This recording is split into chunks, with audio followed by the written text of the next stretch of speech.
actually sing, but it's as close as you can get to a musical before that happens. And so I wanted the music to be like a star, a character in the film, you know. So and yes, I had the connections with the music industry, and a lot of the bands. I mean, I picked all the bands that ended up in the soundtrack, and a lot of the times I would meet with them, I would speak to them to get them to do certain cover versions of songs.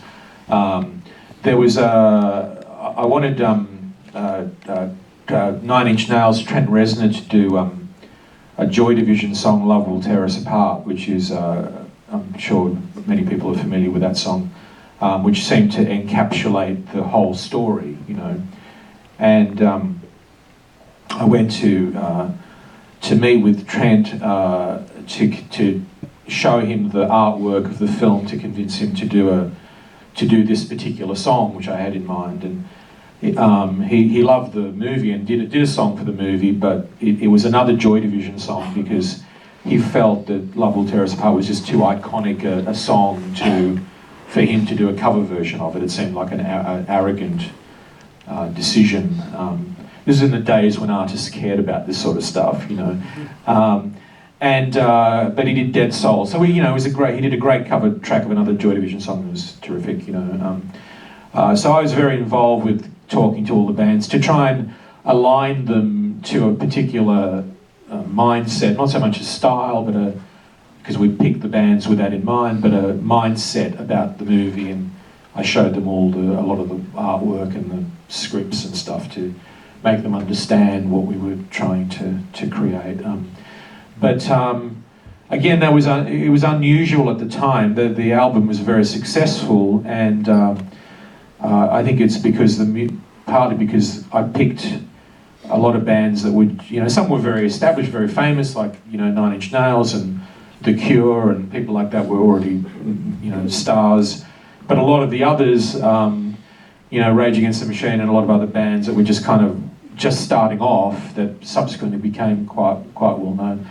So I think we lucked out. We picked some really good acts. But I believe in that use of music, and using the music to drive the action is something that I think, again, The Crow kind of really, that was not, I don't want to say first, but it was certainly unusual in movies at that time to have the music, you know, at a level that drives the action, but also kind of sustains a scene. It continues through a scene. You know, there's this, they call this thing needle drops. You know, in America, they've got words for it. They've got a slogan for everything.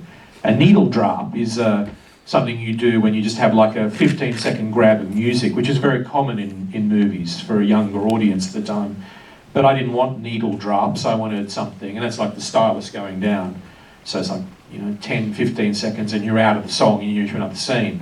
I wanted music that drives the action, that sustains an atmosphere, and so we picked music with that in mind, you know. And it almost became like the score of the movie, you know.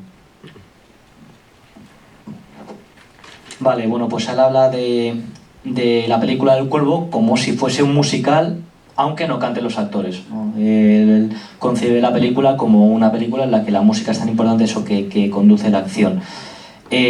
Obviamente sí que utilizó su conexión con la industria musical para poder encontrar las diferentes bandas, y bueno, habló con muchas de ellas para poder que hiciesen covers de sus canciones para la película del Cuervo. Una de ellas fue Joy Division, que además tiene una canción que encapsulaba, digamos, toda la historia de la película.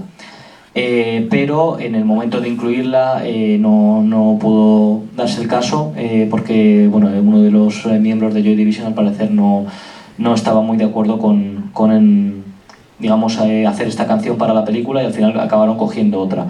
Pero bueno, hicieron una serie de casting para las bandas, cogieron a las bandas, les envió material de guión, del cómic y tal, para que viesen qué tipo de proyecto estaban creando y qué tipo de película querían crear.